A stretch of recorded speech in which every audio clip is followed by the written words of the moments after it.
Hi, this is DOSBox Mom, and welcome back to Let's Play Treasures of the Savage Frontier. At the conclusion of the previous episode, we were up here, which was a dock along the banks of the river, and we fought off some host tower and kraken guys who were trying to launch a boat. And afterwards, off camera, one of our characters remarked that the enemies must have been nuts trying to launch a boat on the river. Current quite swift, and it was already getting knocked to pieces against the pier. After that, we returned to the inn where we are and rested up, and we're ready to get moving again. So let's get going. There is one place in the southeast corner of Mirabar that I'd like to get to before we go visit the human and dwarven leaders in their palaces in the North Bank. Human miners live in these simple homes. No one is here at the moment. It's a secret door. Basically, if you go through a secret door, it's safe to rest on the far side of the secret door.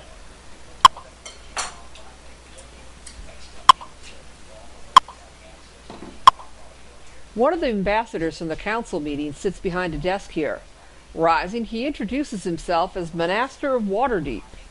You record your conversation as journal entry 66, which we are flipping to right now.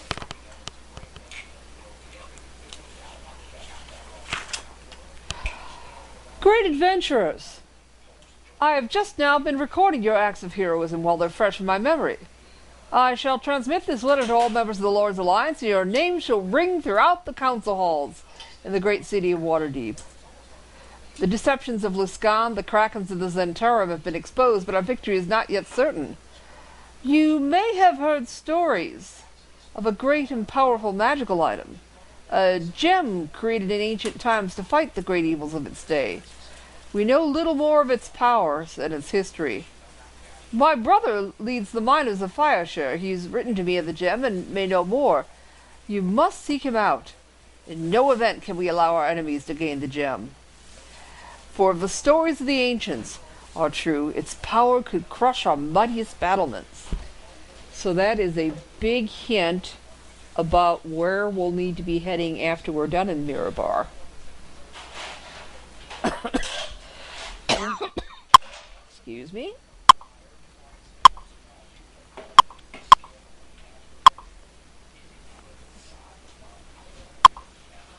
Okay. There's the vault. Let's see, 15, 16. Yeah, I don't think there's anything else on the south bank of the river that we need to deal with. Unless we wanted to go shopping some more, and I think we're all done shopping. So now we're going to cross the river. As you cross the bridge, the raging, swirling waters of the Mirabar rush beneath you.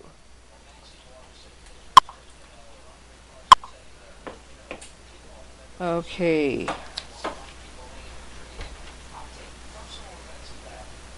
To our left,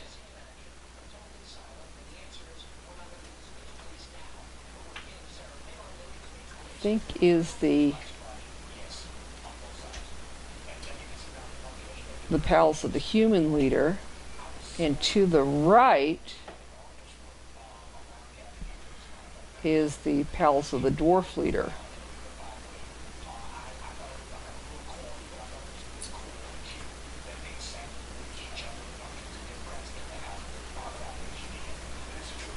Let's see.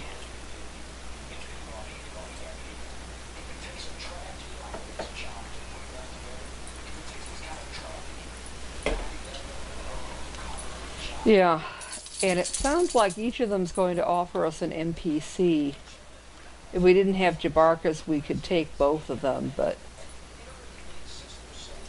the clue book says if we have to take one,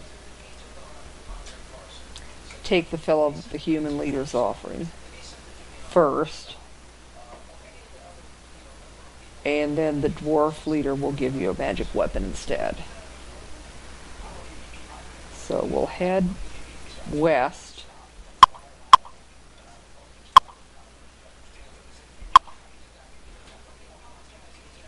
Okay, and this should be the front door of the human leader's mansion. My friends, a record keeper you vaguely recall from the council meeting greets you. Our noble leader is expecting you. His chambers lie to the south.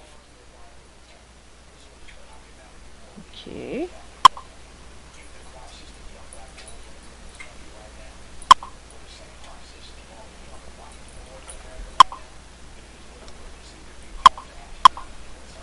An enormous oaken table dominates this room. At its head is a fat, bearded man, Elastul Rarum, the Marchion of Mirabar. Come in, he booms. Glad you accepted my invitation. Please join me in this feast, he gestures with a dripping drumstick, guiding you to seats around the table. He sounds a bit like King Hungry VIII. His massive jowls jiggle as he talks, causing the chicken scrap stuck in his beard to dance in a macabre review. Oh, joy. You enjoy some of the best food in the Northern Realms, as long as we don't have to deal with the scraps from his beard, and record what Roram has to say as Journal Entry 70. Roram's massive jowls, oh yeah, well, this first paragraph basically repeats what was in the text on the screen. You adventurers have done a splendid job. Come feast with me. Rarm grabbed the dagger and used it to tear a chunk of meat from the roast beside him before driving it point first into the table. We had already decided that the food did indeed look good and sat down to enjoy the meal.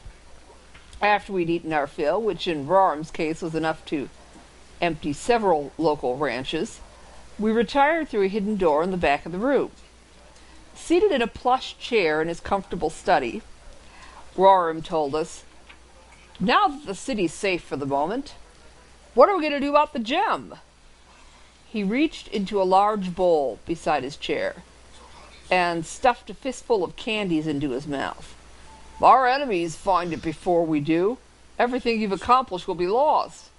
Another mass of sticky candy entered his mouth, some brightly colored pieces saving themselves from destruction by clinging to his thick red beard. Oh no, he's into jelly bellies. We think it's somewhere in the ice peak in the hoard of the long-dead dragon Freezefire.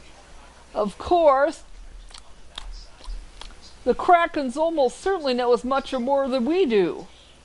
And the dwarves, they claim that Freezefire's hoard is really theirs. Now, that simply isn't true. My great-great-grandfather, Prejudge Roram himself, brought his own great wealth north when he moved here, and that dragon stole it from him and his people. Now, I would send an army to the Ice Peak now, when we still have to defend Mirabar against raids by ogres and orcs and ettins and so on. So I'm afraid our hopes must ride with you. He reached for the bowl once more, and frowned to find it empty. Reaching beneath his chair, he withdrew a large velvet bag, from which he poured a stream of nuts and raisins. The gem must be recovered to ensure the safety of the North. When it comes to the division of any treasure you may recover, I'll depend upon your sense of honor. I have one more offer to make to you, Roram says. Will you take my most loyal hammer Creador with you? He'd be of great help. So we can either accept him or refuse him. Might as well take him along. Well then, says Varm, you're very well prepared. May help guide and guard you on this important mission until our swords are raised together in triumph once again. Okay. And we're outside the human leader's palace again. Let's take a look at what Creador has. Plate mail, longsword, shield, and helm. So we're going to need to get him a missile weapon.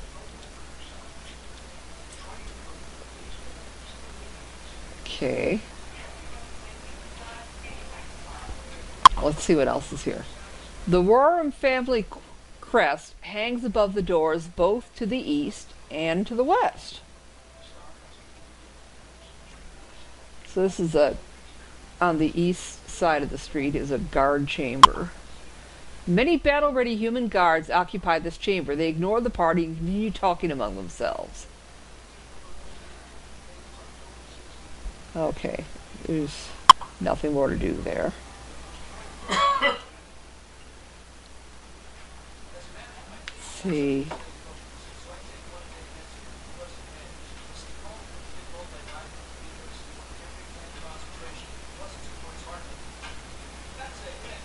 Ah.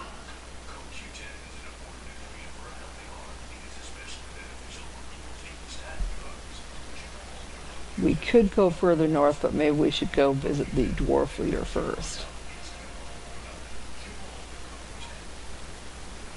Okay, there we go. Okay.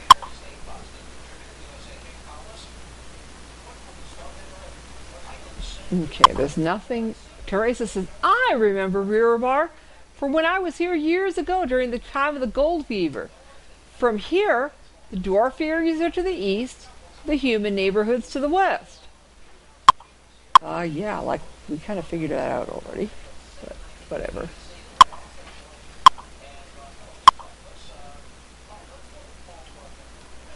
Okay.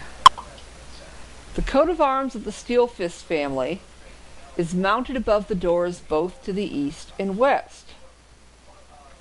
And basically we need to turn east to enter King Steelfist Palace.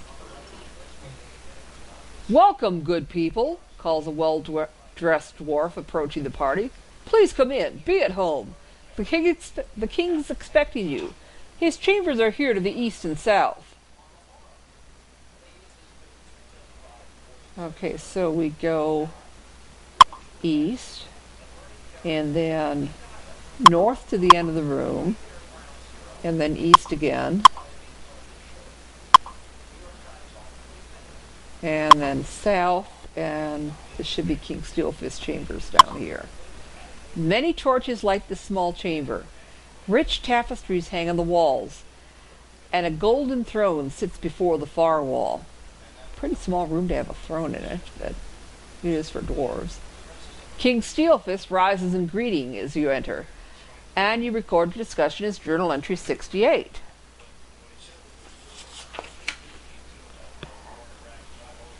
The dwarves of Mirabar and their king thank you for your efforts in saving our city from the deceptions of our enemies.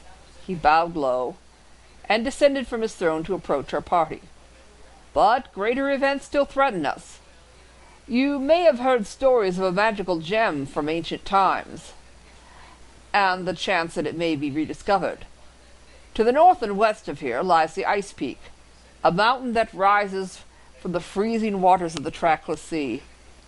It was the ancient home of the merciless white dragon named Freezefire, who terrified the northern realms for centuries. It was this magical gem that was used to destroy Freezefire centuries ago, although we have no record of how the deed was done. The powerful magic item may still be there, awaiting adventurers with the strength and courage to come find it in the barren waste. It was the same dragon Freezefire that stole the treasure of our ancestors, treasure that generations labored mightily to wrest from the hearts of so many northern mountains. We're going to the Ice Peak to find the hoard of the White Dragon. We seek the gem to strengthen the Lord's alliance, and to keep it from our enemies. And we seek to recover the gold stolen from our ancestors. We hope that you too will choose to come to the Ice Peak and help us in this noble mission. Receive this gift of the dwarves of Mirabar and their king, he tells you. Okay, so since we don't have room to take his son in the party, he's giving us a weapon. Ooh, golden battle axe.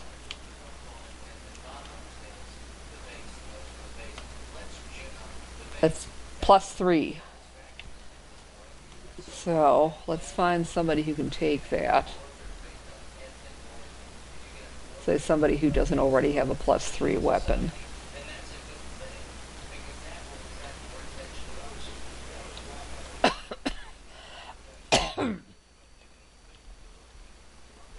Okay. Well. Back.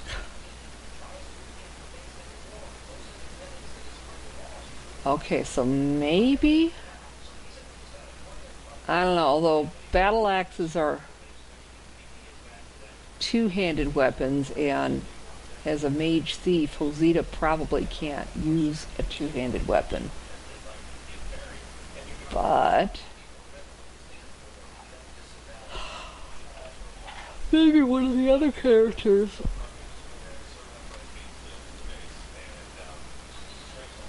Okay, so Jabarkus actually has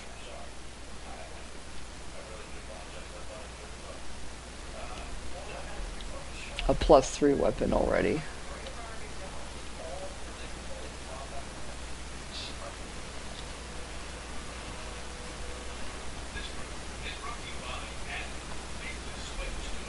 Yeah, and we're going to have to check the pluses on his stuff. Okay, so let's see.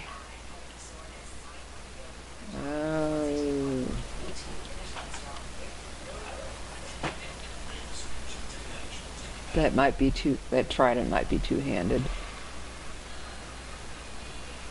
But we could maybe give Hosita the sword of stone cutting and let Elro here take the magic axe that the Dwarf King's offering.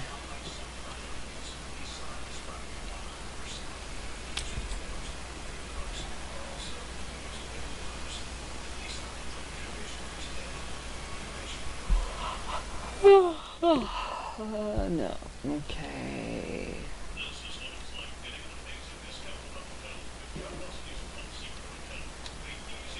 Okay, there we go.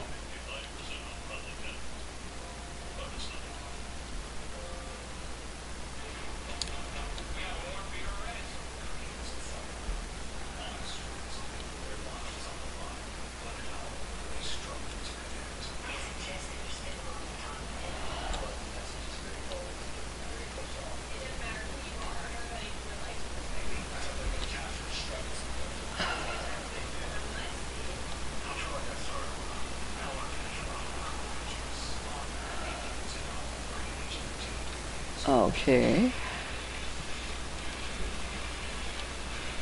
Yeah, that'll work.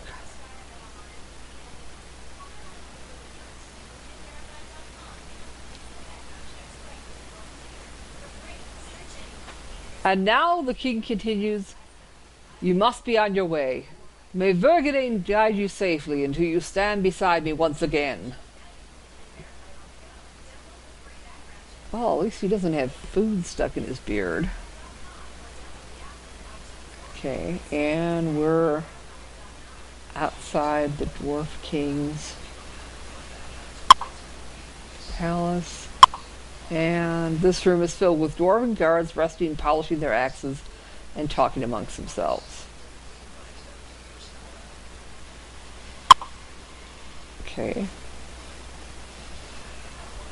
Now we can go back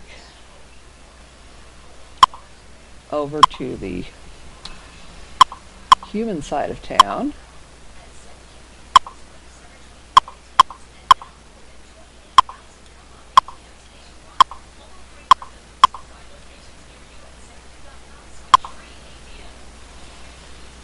Okay. Human miners live in these simple homes. No one is here at the moment. Which sounds like it should be safe. Well, kind of, except beyond this next door is a battle coming up.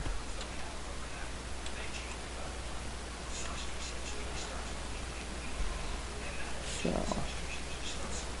how about if we try casting everything but haste? At least.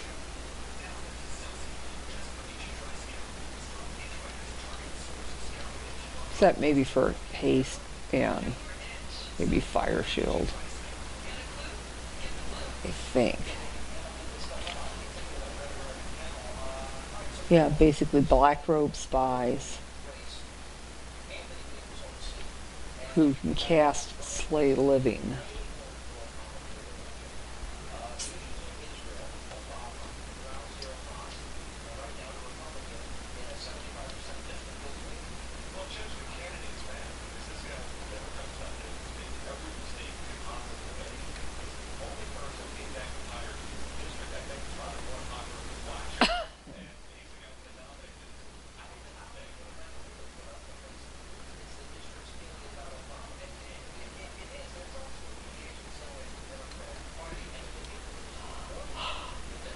Uh-huh.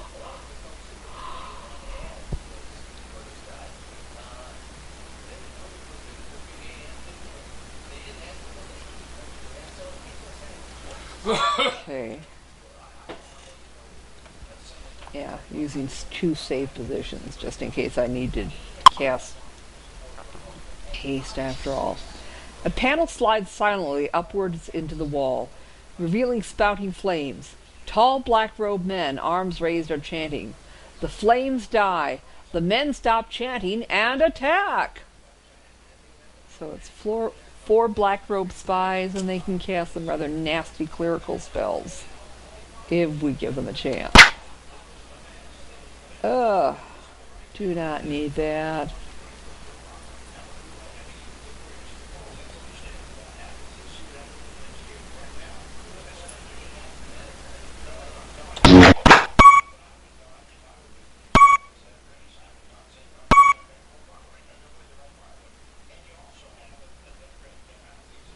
Okay, let's see if she can cast an overlapping stinking cloud that'll cover the remainder of them. At least the gagging on the fumes might prevent them from spell casting.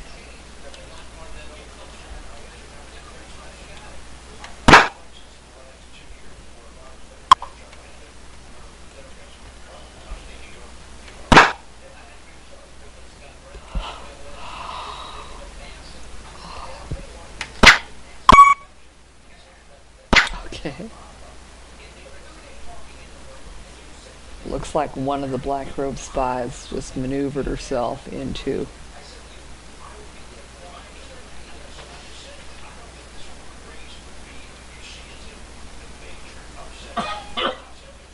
being totally gassed out.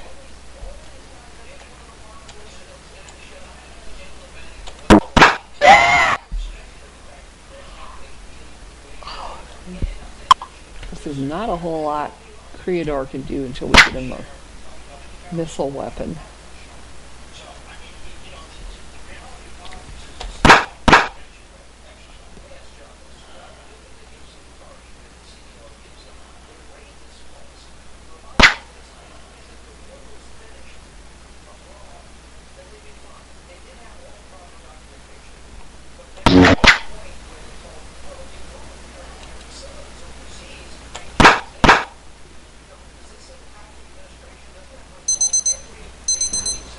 Okay, well, we'll finish this battle up off camera and probably finish up Mirabar on the next episode. See you then.